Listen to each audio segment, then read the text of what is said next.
Tava ligado. Foi isso que me travou. O caminhão tava ligado. Não com o motor roncando, mas com tudo aceso.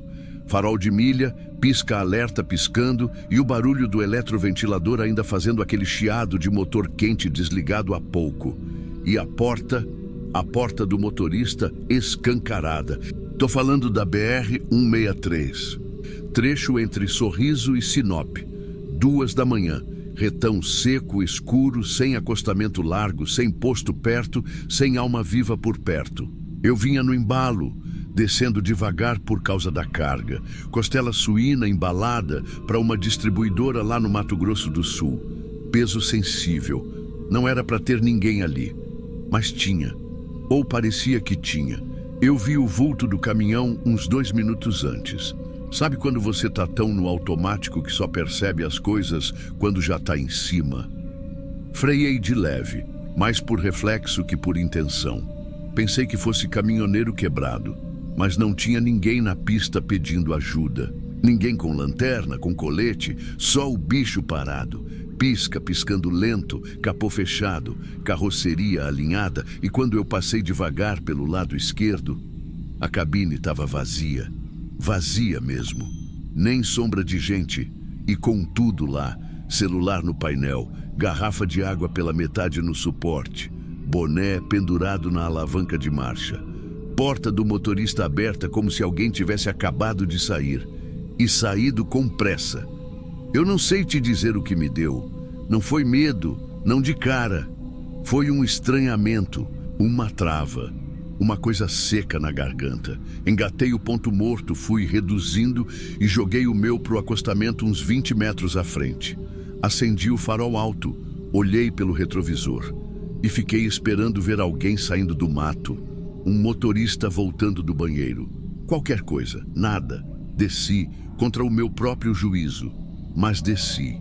Porque você tá numa estrada dessas, com o rádio mudo há horas, cabeças unindo de sono, e se depara com um caminhão parado, com tudo ligado, sozinho, sem ninguém, alguma coisa dentro de você quer entender.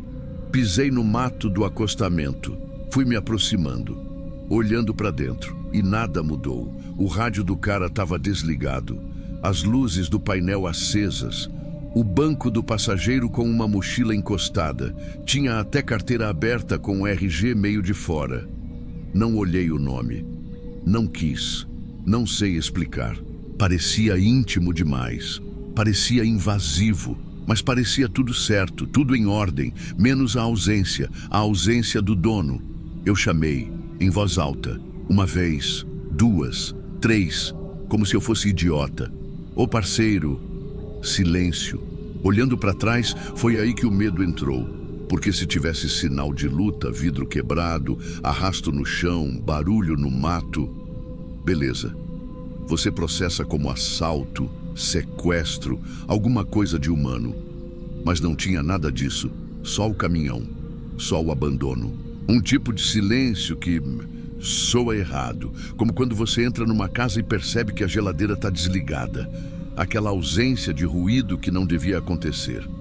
Eu voltei pro meu, tranquei. Liguei o rádio na faixa da PRF. Nada reportado. Nenhum alerta, nenhuma chamada de pane. Tentei pensar, e se era golpe? Gente armada no mato, esperando um idiota parar? Mas por que deixar o celular ali? A carteira? Isso não se encaixa. E mesmo assim, liguei o motor, engatei primeira. Dei seta para voltar para a pista e segui. Só que foi diferente. A viagem dali para frente foi como se eu carregasse aquilo comigo. A imagem da cabine aberta, o banco vazio, o barulho do farol piscando como se esperasse uma resposta, um retorno. Não tinha ninguém ali, mas parecia que faltava alguém na estrada. No posto seguinte, era o BR Petro, já perto de Lucas do Rio Verde. Eu parei para abastecer, tomar um café, ver se achava algum policial rodoviário de folga. Tava quase convencido a relatar, sabe? Mas acabei falando com 2 caminhoneiros que estavam sentados na muretinha do banheiro externo. E quando eu comentei por alto, sem dar muito detalhe, vi um caminhão ligado com ninguém dentro. Um deles só fez um gesto com a cabeça. como quem já viu. O outro só respondeu assim: isso acontece mais do que você imagina, irmão. Só isso. Depois daquele posto, eu segui viagem sem olhar mais para os lados. Na moral, nem pisca de caminhão parado eu quis mais encarar. Tudo parecia fora de lugar. Como se a estrada tivesse perdido a lógica por umas horas. É difícil explicar. Você vive na boleia, cara. Dorme torto, come errado, fala mais com o rádio do que com gente. Tem hora que o corpo acostuma, mas a cabeça não. E nessa noite, depois daquele caminhão, parece que eu comecei a escutar o que a estrada não estava dizendo. Entende isso? Nem eu entendo direito. Só sei que as luzes pareceram menos confiáveis. Os barulhos do meu caminhão me davam susto, e qualquer ponto escuro no acostamento me dava ânsia, como se fosse ver outra porta aberta, outro banco vazio. O que me pegou de verdade foi a normalidade daquilo tudo. Não tinha nada fora do lugar, e ao mesmo tempo, tudo estava. É como se alguém tivesse desaparecido no meio da rotina, sem grito, sem som, sem luta, só sumido, como se a estrada tivesse engolido. E olha, não era a primeira vez que eu via coisa estranha. Já ajudei colega dormindo no volante. Já vi caminhão tombado com motorista desacordado. Já encostei para empurrar Kombi velha de família no acostamento. A estrada tem disso, mas aquilo ali era diferente. Tinha uma ausência recente, quente. Aquilo estava vivo ainda. A água no copo tremia de leve. A cabine tinha cheiro de desodorante, de coisa usada agora há pouco. E nada. É como se o dono tivesse sido arrancado. Mas por quê? Por quem? Para onde? A verdade, irmão, é que você se pergunta isso só até a metade do caminho. Depois, você começa a pensar em você mesmo. Se aquilo fosse comigo, se eu fosse o próximo, se eu freasse numa curva e sumisse da cabine sem deixar marcas, sem testemunha, sem ninguém para saber a hora exata que eu deixei de existir.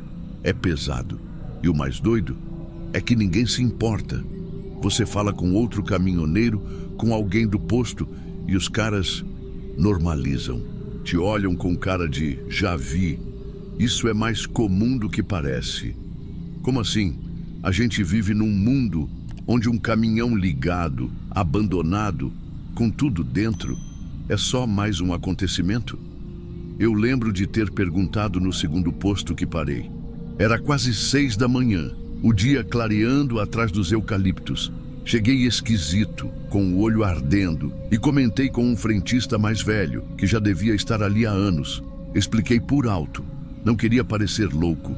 Ele me ouviu calado. Depois puxou o cigarro e respondeu: ninguém fala disso porque ninguém quer que seja com a gente. Se você fala, atrai. Eu ri, meio nervoso, mas o cara não estava brincando. Disse que em certas rotas tem caminhão que aparece ligado no acostamento uma vez por mês, sempre de madrugada, sempre sozinho, que às vezes é golpe sim, às vezes não, e que uma vez, ali perto de Rondonópolis, apareceu um com os 2 bancos vazios e o GPS ainda marcando o destino, faltando 300 metros para a chegada. O caminhão parou antes, como se o motorista tivesse freado e saído andando para o mato, ou evaporado, sem vestígio. E o que me derrubou mesmo foi ele dizer: quando você vê um caminhão ligado, mas vazio, nunca é a primeira vez. Aquela frase ficou. Nunca é a primeira vez. Significa o quê? Que tem uma sequência, um padrão, que é parte de algo maior? A mente da gente tenta racionalizar. Alguém saiu para mijar e se perdeu. Teve mal súbito e caiu no barranco. Sequestrado. Fugiu da vida. Mas nada disso justifica o silêncio que vem junto. Cadê o resto da história? Cadê o registro? Cadê a repercussão? Não tem. A estrada enterra as coisas sem barulho. E aí você começa a perceber que talvez aquele caminhoneiro nem vá fazer falta. Talvez ninguém vá dar queixa naquela hora. Talvez o cara fosse solteiro, sem filhos, ou casado com briga, ou afastado da família. Talvez ninguém note. E é aí que bate o pior terror. A ideia de que você pode sumir e o mundo continuar igual. O GPS vai seguir pingando no painel da empresa. O aplicativo vai marcar sem atualização. Os boletos vão chegar no fim do mês. Mas você, irmão, você já era. E tudo o que vai sobrar é o teu caminhão, com pisca-alerta ligado no acostamento. E um idiota qualquer passando devagar, tentando entender por que a cabine está vazia. Foi isso que eu pensei. Na volta, passei pelo mesmo trecho. A pista estava limpa, nada no acostamento, nenhum registro, nenhum burburinho. Como se não tivesse acontecido. Mas aconteceu. Eu vi, e até hoje, de vez em quando paro para dormir em beira de pista, acordo no susto achando que minha porta está aberta, que deixei o farol piscando, que minha carteira ficou no banco, que talvez eu já não esteja mais lá dentro. E é por isso que eu não conto essa história com detalhe. Não procuro o nome do cara. Não pergunto em grupo de zap. Não cutuco mais. Porque se eu cutucar demais, posso descobrir que aquele caminhão já foi visto de novo. Parado. Sozinho. Em outro estado, ou pior. Posso descobrir que era o meu próprio caminhão. E que fui eu quem desapareceu naquela noite.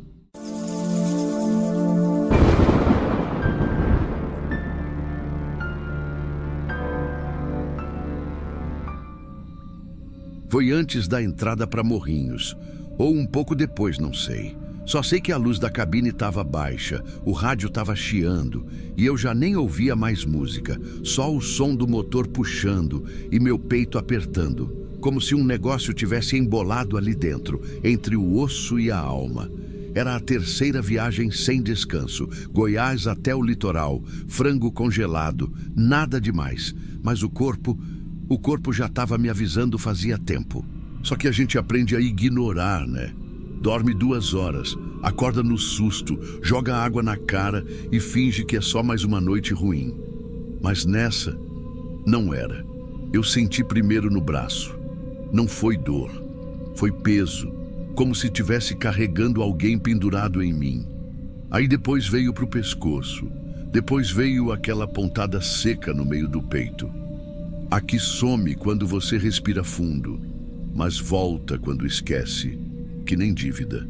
Abri o vidro, entrei ar seco, quente. Parecia que o mundo lá fora também não respirava.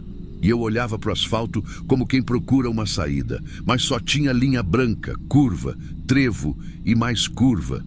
E o caminhão indo, firme, ele estava bem. Quem não estava era eu. Pensei em encostar, juro que pensei. Mas aí imaginei a carga, a entrega, a cara do cara lá do depósito falando que esse mês vai ser difícil segurar todo mundo. Não é que ele ameaçou, mas ameaçou. E eu sou pai. De 2, um com bronquite, outro precisando de aparelho. A gente aguenta. Falei no rádio só para avisar que estava passando ali, mas disfarcei. Falei com voz firme, firme demais até, para o povo não perceber, porque se alguém fala encosta, eu encosto. E se eu encosto, acabou. E aí foi assim, eu dirigindo, a luz do painel falhando, a respiração falhando.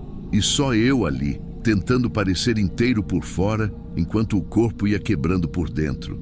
Me deu uma ânsia, uma tontura. E aí me veio um pensamento idiota. Será que o meu pai também sentiu isso antes de morrer? Ele também era da estrada. Morreu com 48. Parou o caminhão num posto e nunca mais levantou. Disseram que foi o coração, mas ninguém explicou direito. Só sei que minha mãe disse que ele estava cansado de um jeito que não dorme.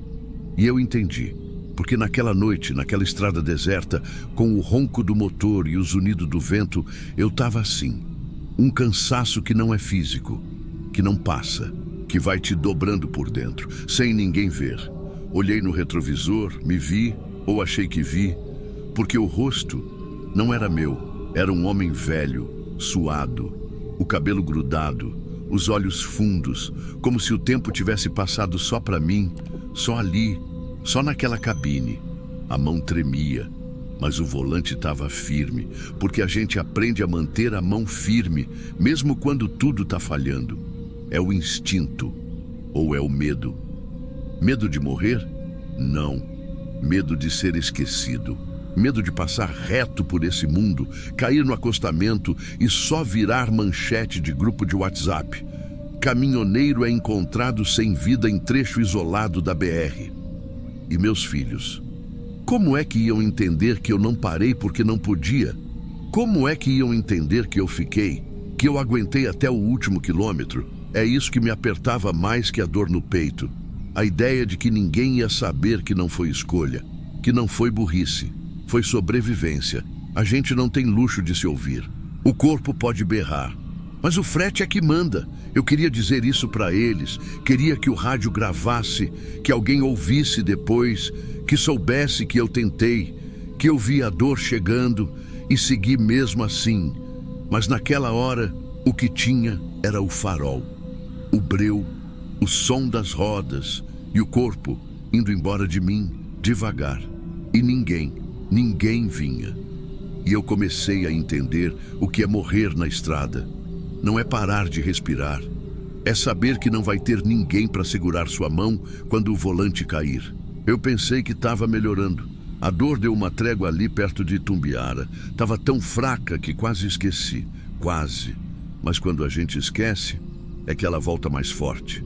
Foi depois de uma curva longa com a serra lá no fundo. Eu lembro porque o céu clareou um pouco. Tinha um azul esquisito de madrugada. Aquele azul que não amanheceu e nem escureceu de vez. Azul de meio do nada. Ali, a dor não voltou. Ela empurrou. Como se alguém tivesse enfiado o punho dentro do meu peito e começado a apertar por dentro, de leve, e a cada quilômetro, mais fundo.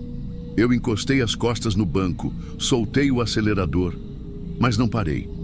Porque parar ali era pedir para não levantar mais. Era assumir que não dava, e se eu assumo, acabou. A mão escorregava no volante, estava molhada, mas não de suor, de medo. Medo de apagar dirigindo, medo de acordar embaixo de um poste, ou não acordar. Medo de alguém ver meu caminhão parado no canto, abrir a porta e ver meu corpo já enrijecido, de cabeça caída, o rádio ainda ligado. E pensar o quê? Que foi sono? Que foi imprudência? Que eu exagerei? Não iam saber da carga, não iam saber da pressão, não iam saber das parcelas, dos 2 meses que eu fiquei sem pegar corrida, do caminhão quase indo embora, dos cortes no colégio das crianças, da conta de luz com aviso amarelo. Ninguém ia saber que eu estava tentando, que só por isso eu segui. Eu não lembro exatamente o trecho, mas teve uma hora que vi uma ambulância vindo no sentido contrário. E juro, por um segundo eu pensei em jogar o caminhão para frente dela. Não para morrer. Não era isso. Era para ela me ver. Para alguém me ver. Para alguém perceber que tinha um homem ali por dentro daquele para-brisa sujo, gritando sem abrir a boca. Mas a ambulância passou e o mundo ficou igual. Silencioso. Reto, cru. Me deu uma vontade de chorar. Daquelas que vêm sem aviso, que sobe da garganta. Mas a gente segura, porque homem não chora dirigindo carga viva. Homem respira fundo e segue. Mas naquele momento eu já não era homem. Era só um corpo velho demais para estar acordado sozinho ali. A visão embaçou. Joguei água na cara. Quente, já não refrescava. Tava com gosto de ferro na boca, de bateria velha, a língua seca, a mão gelada. O coração parecia bater fora do ritmo, como um motor falhando que ninguém consegue regular. E foi aí que bateu a certeza. Eu não ia chegar. Não era pessimismo, era intuição, igual a que o pai dizia que teve no dia em que não voltou para casa. A gente sabe, o corpo sabe, o banco começou a incomodar, o cinto apertava e tudo que eu pensava era: se eu parar agora, ninguém me acha. Não naquele trecho, não naquela hora, e eu não queria ser encontrado depois. Inchado, cheio de formiga, notícia de canto de jornal. Motorista é encontrado morto após 2 dias sumido. E pronto. A vida resumida numa linha. Me obriguei a abrir o rádio. Falei de novo. Disfarcei, mas deixei a voz mais rouca para ver se alguém notava. Mas ninguém notou. Ou ninguém quis notar. Todo mundo com seus próprios pesos, suas próprias dores. E eu, sozinho ali, entre os pingos da madrugada e a batida irregular do que ainda chamavam de coração. Pensei nos meus filhos. No mais novo, que tem medo de escuro. No mais velho, que fala que vai ser engenheiro. Pensei se eles iam entender que o pai morreu porque tentou demais, porque não parou, porque não pôde. Não sei. Talvez cresçam achando que foi burrice. Talvez cresçam sem querer dirigir. Ou talvez nunca saibam de verdade. Foi nesse pensamento que minha visão fechou por meio segundo. A pista desapareceu. E eu voltei num tranco, com o caminhão balançando na faixa. Ali eu encostei. Não porque quis, porque o corpo mandou. Joguei o caminhão pro acostamento, puxei o freio com força e fiquei. Sem abrir a porta, sem desligar o rádio, sem mexer em nada, só fiquei. O peito doía como se tivesse um bicho agarrado dentro. A cabeça latejava, o mundo girava, mas eu estava vivo, por enquanto. O vidro embaçou, eu suava, mas tremia. E ali, dentro da cabine, cercado de luz fraca, cheiro de estrada e refrigeração de frango, eu chorei, sem barulho, sem desespero. Chorei como quem entende que chegou no limite, que o corpo parou antes da carga e que dessa vez não tinha como disfarçar. Demorou uns 20 minutos até outro caminhoneiro parar. Bateu na porta devagar, perguntou se eu estava bem. Não respondi de primeira, só abri a porta. Devagar. Ele olhou minha cara e entendeu. Não disse nada, só fez que sim com a cabeça. E disse, fica aí, vou chamar ajuda. E eu fiquei. E pela primeira vez, me deixei ser ajudado. Sem culpa, sem medo, sem pressa. O terror naquela noite não foi a dor. Foi perceber que eu estava disposto a morrer calado. E que ninguém notaria se eu tivesse deixado. Mas eu não deixei. Dessa vez, eu parei.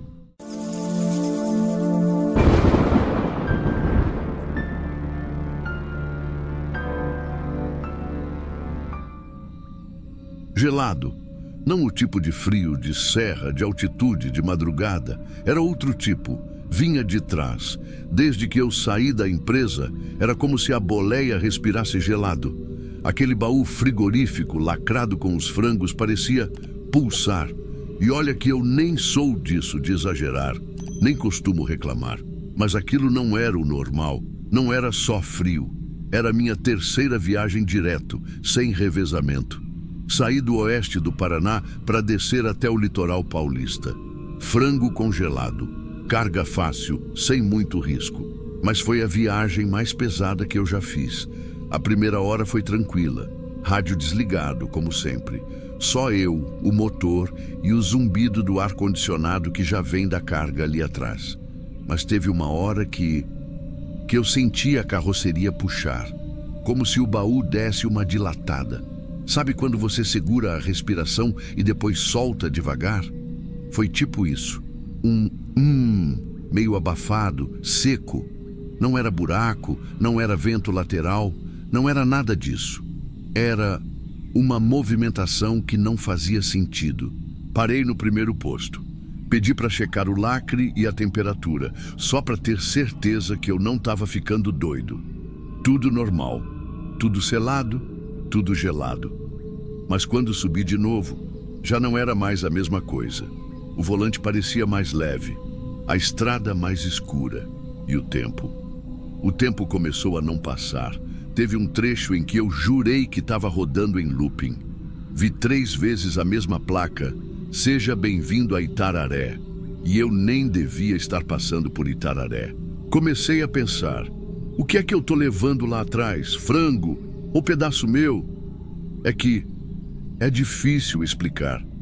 Você começa a se ver na carga, empilhado, preso, congelado, transportado para onde mandam, sem saber se vai durar até o fim. Eu olhei no retrovisor várias vezes, e toda vez que olhava, me dava uma agonia no peito, como se tivesse alguém encolhido lá atrás, alguém que não devia estar. Comecei a lembrar do que meu filho falou outro dia. Ele tem 7 anos. Me olhou na cozinha e falou: pai, por que você sempre traz comida para os outros, mas nunca tem coisa boa na nossa mesa? Eu ri na hora, tentei disfarçar, mas doeu. Do jeito que só dói quando a criança diz uma verdade que você tentou esconder de você mesmo. A carga virou outra coisa depois disso. O barulho que antes era só trepidação do baú virou passo, não andado, mas passo, lento, pesado. Parei de novo, abri com cuidado. As caixas estavam ali, empilhadas, alinhadas, frias como sempre. Mas eu juro que uma delas estava virada num ângulo que não devia estar. Eu arrumei, mas fiquei com aquilo na cabeça por quilômetros. Foi nesse posto de beira de estrada que eu cruzei com outro caminhoneiro da mesma empresa. Sentei do lado dele, pedi um café, tentei puxar conversa, comentei assim de leve: essas cargas de frango são geladas demais, né? Às vezes dá uma impressão, sei lá, de que tem alguém junto. Ele só me olhou, de lado, e falou uma frase que ficou ecoando até hoje: isso é coisa que a gente não fala na estrada. Mais nada. Terminou o café, pagou, levantou e não falou nem boa viagem. Eu fiquei ali parado, com a xícara quente nas mãos, mas sentindo frio no meio do peito. Frio que não vinha de fora. Era como se a carga tivesse virado um espelho. Quanto mais você carrega ela, mais ela carrega você. E aí, naquela última perna da viagem, a coisa ficou pior. O baú trepidava diferente. Não era mais o de antes. Era como se alguém estivesse andando lá dentro. Não correndo, só se deslocando. Leve, mas firme. Eu não parei. Não olhei de novo. Só queria chegar logo. E quando desci, a primeira coisa que eu pensei foi: e se eu abrir e tiver menos caixa do que saiu da origem? Só que não. Tava tudo ali, tudo selado, tudo frio, tudo em ordem. Mas eu não estava mais em ordem. Depois que descarreguei, fui no banheiro do galpão. Não para lavar o rosto, mas para olhar no espelho e ver se eu ainda estava ali. Porque na estrada, em certos momentos, eu achei que tinha ficado para trás, ou que alguém tinha subido no meu lugar.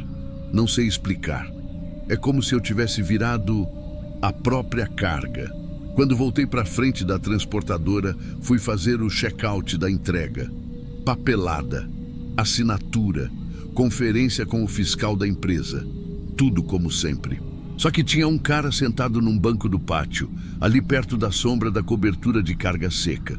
Uniforme igual ao meu, boné virado para trás, braço tatuado. Ele olhou para mim com uma expressão estranha. Não era raiva, nem desconfiança. Era como quem reconhece uma coisa que já passou. Fui cumprimentar e antes mesmo de esticar a mão ele disse: "Você levou aquele baú, né?" Eu gelei. "O do frango, rodotermia." Só balancei a cabeça. Não sabia se era coincidência ou se todo mundo ali sabia de alguma coisa que eu não sabia. Ele olhou para o lado, baixou a voz e soltou: "Você sentiu também, né?" E ficou em silêncio, esperando, como se a resposta não fosse mais minha. "Sentir o quê?" Eu arrisquei. Mas minha voz saiu mais baixa do que eu queria. Ele só sorriu. Não foi deboche. Foi resignação. Aquele baú nunca vai vazio. Nunca. Depois levantou e foi embora. Sem olhar para trás. Sem explicar. Fiquei parado. Parado mesmo. Com a sensação de que tinha acabado de ouvir a frase mais importante da minha vida, mas sem entender metade. Na viagem de volta, o caminhão estava vazio. Completamente. Nenhuma carga. Só ar. E ainda assim, a cabine parecia cheia.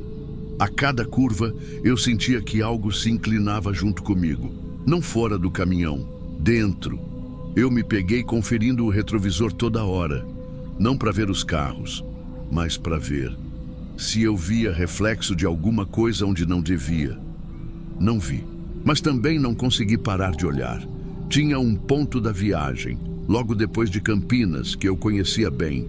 Uma lanchonete simples, velha, que vende aquele pão com carne louca esfarelando. Eu sempre parava ali, sempre. Mas dessa vez só passei direto. Não quis parar, não quis ver gente, não quis responder pergunta. Na cabeça só vinha uma coisa: aquele baú nunca vai vazio. E o pior é que agora ele estava vazio mesmo. E mesmo assim, eu jurava que tinha algo comigo. Cheguei na base da empresa já com o sol baixando. Estacionei, desci, entreguei os papéis. E aí reparei numa coisa que gelou minha espinha mais do que o baú. Um outro caminhoneiro, na outra ponta do pátio, fechava a porta do mesmo baú que eu tinha usado. Mesmo código na lateral, mesmo lacre dourado. Ele estava com cara de sono. Mas não era só isso. Ele estava travado, parado, olhando para a porta fechada do compartimento de carga, como se estivesse tentando ouvir alguma coisa. Me aproximei devagar, sem fazer barulho. Fiquei de lado só para ver se ele falava. E ele falou, sem olhar para mim. Quando ela mexe não é sempre barulho. Às vezes é só sensação. Engoli seco. Ela quem? Ele não respondeu. E eu nem insisti, porque, na verdade, eu já sabia. A gente nunca diz, nunca descreve, nunca dá nome, porque o que mora naquele baú não aceita ser explicado. O mais assustador não foi o que eu senti, foi perceber que outros sentiram também, e que mesmo assim continuam rodando.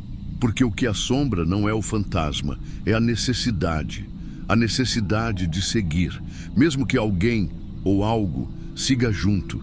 Naquela noite eu dormi mal, em casa, na minha cama, mas com a sensação de que o frio tinha entrado comigo, que tinha passado da carroceria para mim e que agora morava dentro. Na semana seguinte, me passaram carga leve, só documento, mas quando olhei na escala da empresa, meu nome estava lá de novo, para outro frigorífico, mesmo baú, mesmo trajeto. E eu aceitei. Porque é isso, a gente sempre aceita.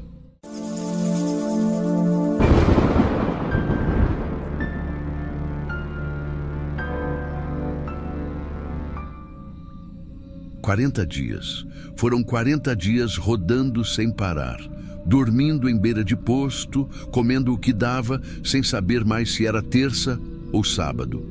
Quando voltei para casa, nem tirei foto da placa da entrada como costumava fazer. Nem pensei. Eu só queria descer do caminhão, abrir a porta e respirar o cheiro de café com pão, ouvir o latido do Thor e os passos dos meninos correndo pela sala. Só que não foi assim. Eu abri a porta e o cachorro não latiu, nem abanou o rabo. Ficou ali parado no corredor, me olhando como se tivesse que me reconhecer, como se eu fosse visita. E eu pensei, tá velho já, esqueceu meu cheiro. Deixei a mala na lavanderia e entrei pela cozinha, já achando estranho o silêncio. A casa cheirava a produto de limpeza, tudo arrumado demais, como se ninguém morasse ali de verdade. A mesa estava posta, mas com 3 pratos, um maior, 2 menores. O meu não.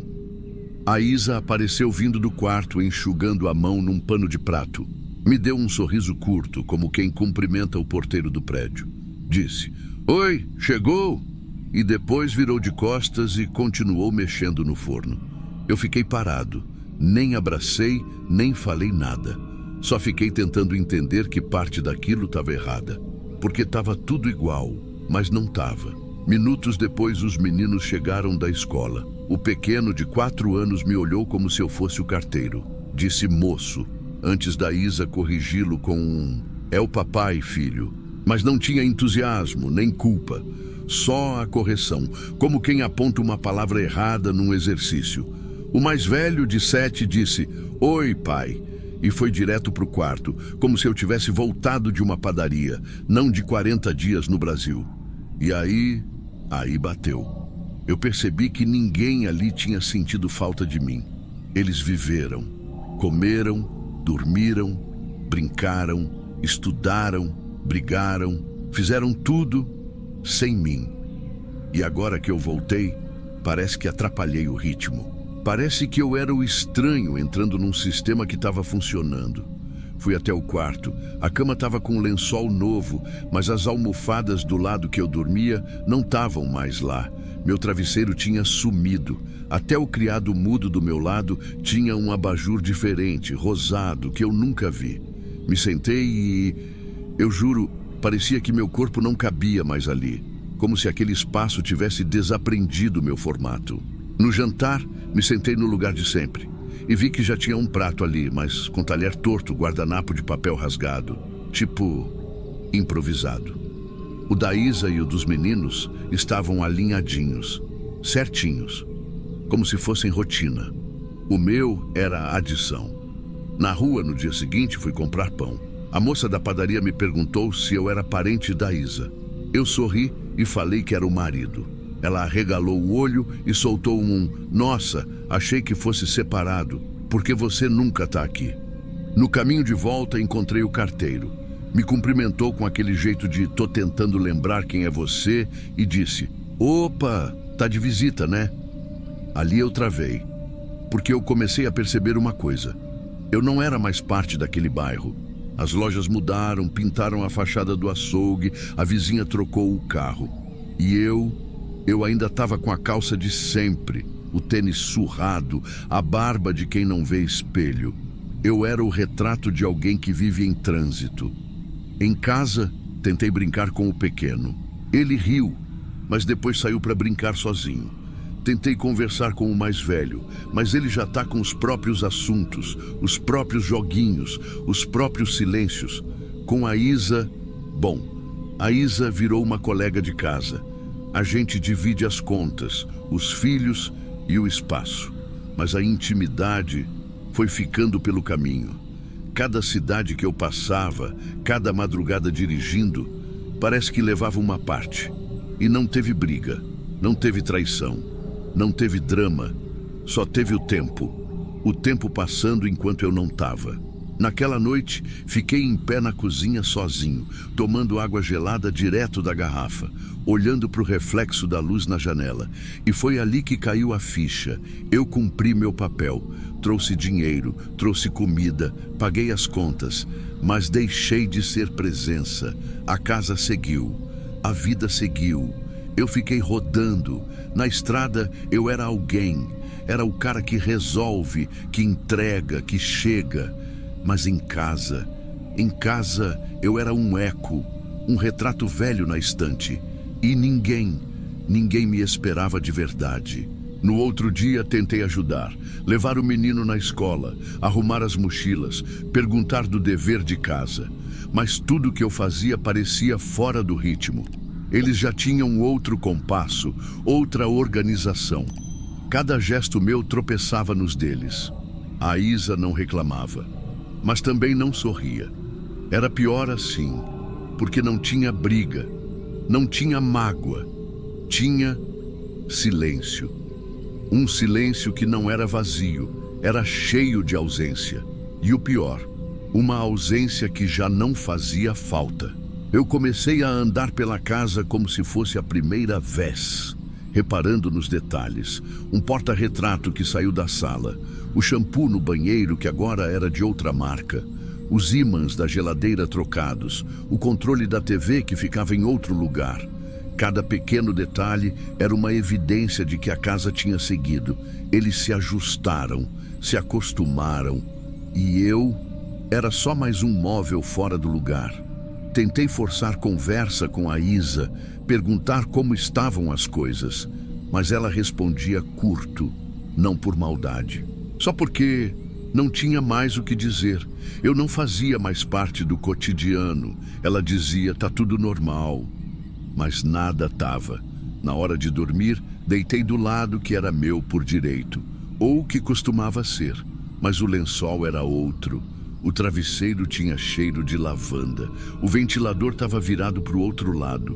O corpo dela estava distante. E o meu era um corpo de rua. Sol, graxa, cigarro, banco de caminhão.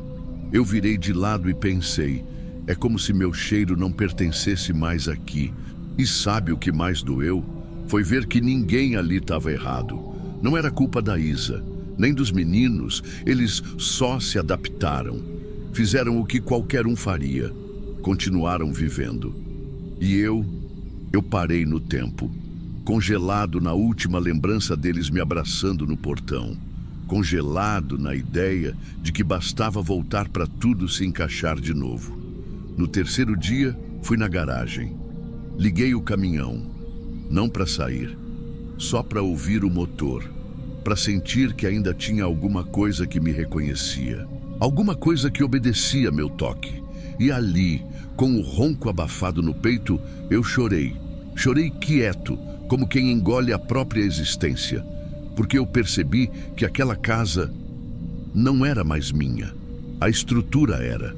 Meu nome ainda estava no financiamento, mas o lar tinha se reconfigurado sem mim. Fui até a cozinha, vi os meninos vendo desenho, Isa lavando louça. Nenhum deles me viu. E eu lembrei de um dia, lá atrás, quando o mais velho caiu da bicicleta e chorou chamando meu nome. Quando a Isa me mandava mensagem só para dizer tô com saudade. Quando o pequeno corria e se jogava no meu colo como se eu fosse o mundo. Aquilo acabou, sem data, sem aviso, sem ruptura. Acabou enquanto eu rodava. A última noite foi a pior. Me deitei sem dizer nada, esperei Isa dormir, olhei para o teto por horas e a única coisa que eu pensava era: o que eu estou fazendo aqui? Porque a verdade é que eu não tinha mais onde ficar. A estrada era o único lugar onde ninguém me estranhava, onde meu silêncio fazia sentido, onde meu cheiro era parte do ambiente, onde minha ausência não doía em ninguém. No café da manhã, no dia seguinte, falei que ia fazer mais uma viagem. Isa nem reagiu, só disse, tá bom. O mais velho continuou comendo cereal. O pequeno nem levantou os olhos, não teve fica mais um pouco, não teve volta logo. Teve aceitação, silenciosa, prática, como se todos ali já tivessem entendido antes de mim. Arrumei a mala. Tinha pouca coisa minha para levar. Só umas roupas, uns remédios, ferramentas. O resto já era da casa. Antes de sair, fiquei parado no corredor. Olhei em volta. O relógio da parede. A marca no batente da altura dos meninos. As cortinas que eu escolhi com a Isa anos atrás. Tudo ainda era meu, mas nada mais me pertencia. No portão, dei tchau com a mão. Ninguém veio junto. A Isa ficou na pia. Os meninos na sala. E eu entrei no caminhão, liguei o motor e segui. Não tinha destino fixo, só aceitei o frete que apareceu. Era longe, era pesado, era como devia ser. E quando parei num posto para jantar, pedi arroz, feijão e carne de panela. Comi devagar, olhando o movimento. Na mesa ao lado, um outro caminhoneiro ria no celular falando com a filha. Papai vai trazer o chocolate que você gosta, tá? E eu sorri de canto, mas não de inveja, nem de tristeza, só de reconhecimento. Porque eu sabia o que vinha depois, sabia que o tempo leva, sabia que a gente troca presença por papel, amor por sustento. E no fim, o que sobra não é saudade, é estranhamento. A ausência a gente até suporta, mas voltar e perceber que ninguém te esperava, isso ninguém prepara. Naquela madrugada, deitei na boleia, fechei os olhos e prometi para mim mesmo, essa foi a última viagem. Mas eu sabia que era mentira, porque a verdade é que fora da estrada, eu já não tenho mais lugar.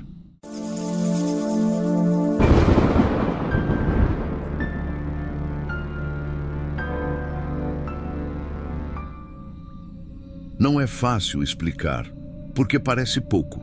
Só esperar, né? Mas quem nunca ficou 12 horas trancado num caminhão, suando na madrugada, com o rádio mudo e o estômago vazio, não entende o que é essa espera. Eu cheguei em Santos no começo da noite. Era para ser só mais um descarregamento no porto, coisa rápida. Mas a fila já vinha desde lá de fora, serpenteando pelas avenidas, entrando nas ruas de trás. Um mar de caminhão parado, como se tivesse acabado o mundo e ninguém tivesse avisado.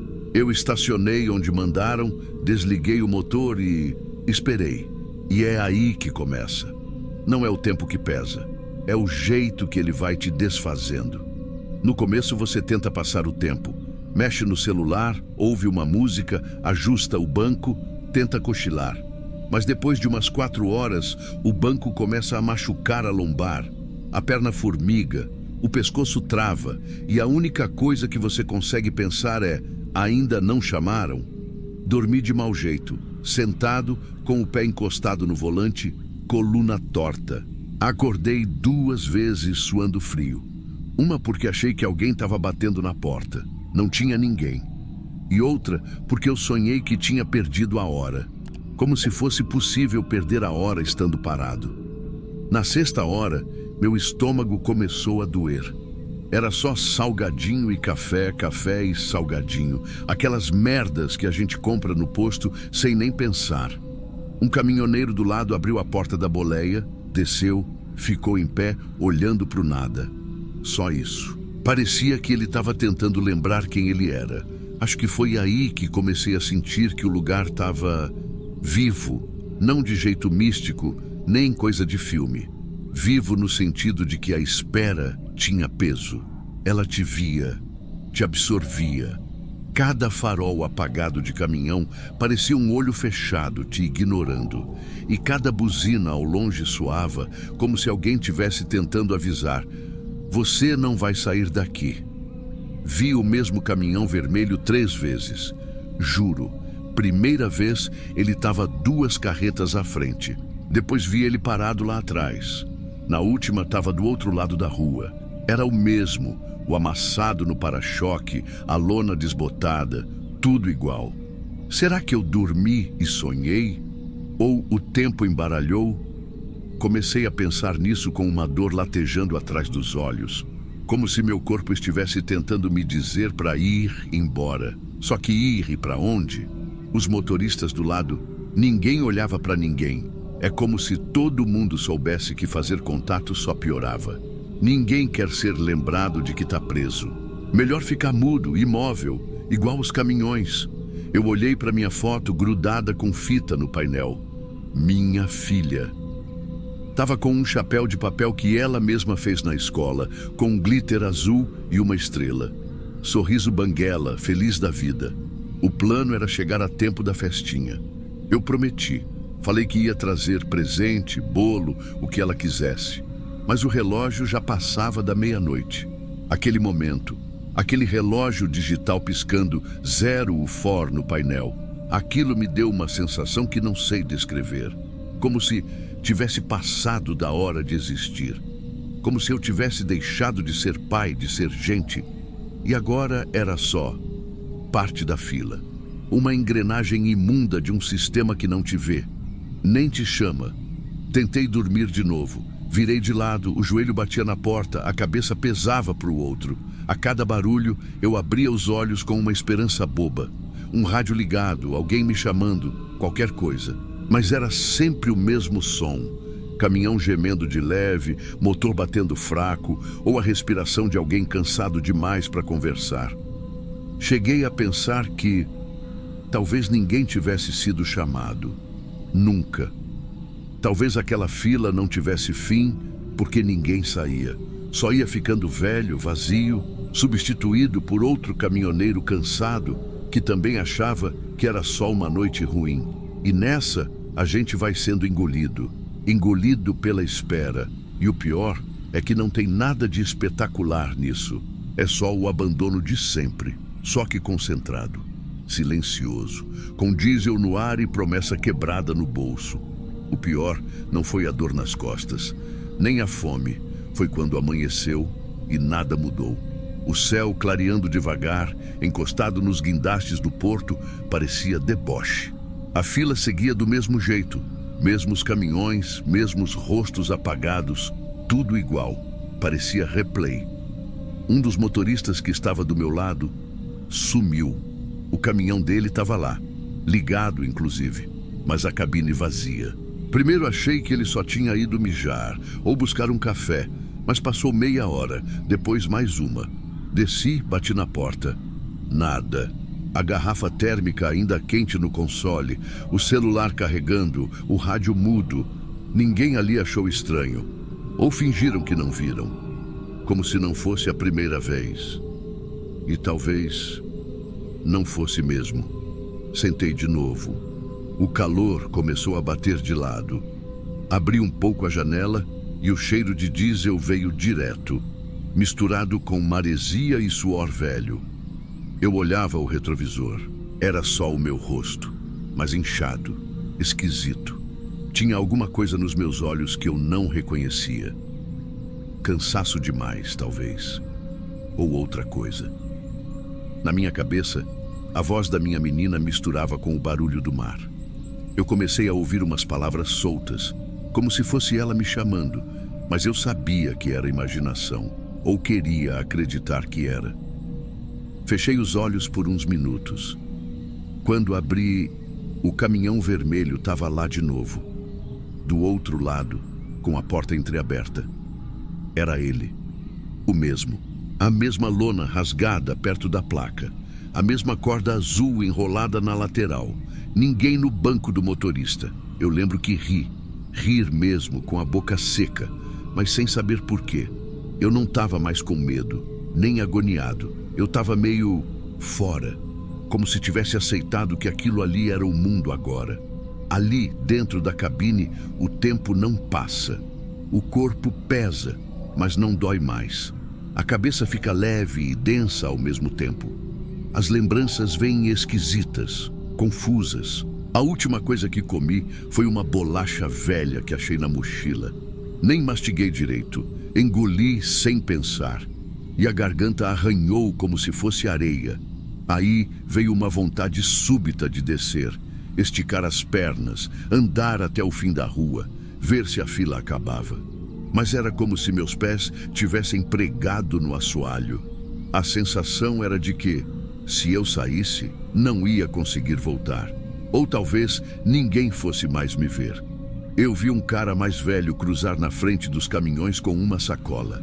Os olhos fundos, o passo arrastado. Ele me viu e desviou o olhar rápido, como se tivesse medo de confirmar que eu existia. Aquilo me deu uma pontada estranha, tipo um aviso. Eu pensei, se ninguém te vê, será que você ainda está aqui? O rádio deu um chiado, sozinho. Depois silêncio. Peguei o celular, sem sinal, sem mensagem. Só a tela refletindo meu rosto, ainda mais inchado, ainda mais estranho. Eu olhei fundo nos meus próprios olhos e parecia que não era mais eu ali. Era só um resto. Fiquei ali, parado. A foto da minha filha ainda estava colada no painel, mas torta, quase descolando. E por um segundo, eu não lembrava o nome dela. Sério, me deu um branco. Eu via o rosto dela, ouvia a voz, mas o nome sumiu. Isso me assustou mais do que tudo. Mais do que a fila, o caminhão vermelho, o sumiço do outro motorista. Porque era como se eu estivesse sendo apagado. Como se essa espera não fosse só uma espera, mas uma coisa viva, que vai comendo de pouquinho. Começa pelo nome, depois pega a fome, depois a memória, depois o resto. E o pior, ninguém percebe, porque todo mundo ali já está meio comido também. Aí eu entendi. Aquilo ali não era uma fila, era um buraco, um tipo de cova sem terra, um lugar onde o tempo afunda, onde a gente para esperando descarregar, mas quem está sendo esvaziado é a gente. Não tem chamada, não tem ordem, não tem número. O que tem é sumiço. Gente que desaparece, presente que não chega, aniversário que vira silêncio. E foto de criança que descola do painel sem ninguém notar. Eu tô contando isso porque Eu preciso deixar registrado. Se alguém ouvir, se alguém lembrar, se alguém passar por ali e sentir o mesmo. Porque eu tô começando a esquecer coisas básicas, tipo o dia da semana, ou o que eu vim descarregar. Às vezes, me dá a sensação de que eu já fui chamado e não percebi, ou que nunca fui e também tanto faz. Talvez eu já tenha ido embora, ou talvez esse que está contando agora seja só o que sobrou depois de ficar tempo demais parado.